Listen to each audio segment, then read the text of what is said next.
झंडे पे धोखा माँ किसके खोखा में रखे हूँ पारा जोड़ी रे। नहीं देवर धोखा माँ किसके खोखा में रखे हो परान जोड़ी रे।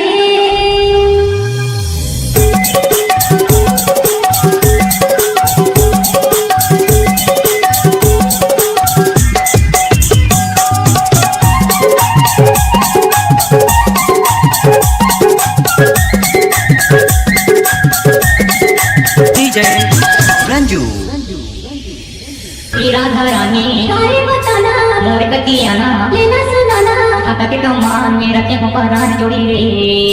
छाता के कमान में रखे हो परान जोड़ी रे। यही नहीं, अभी और सुनिए। अच्छा ठीक है।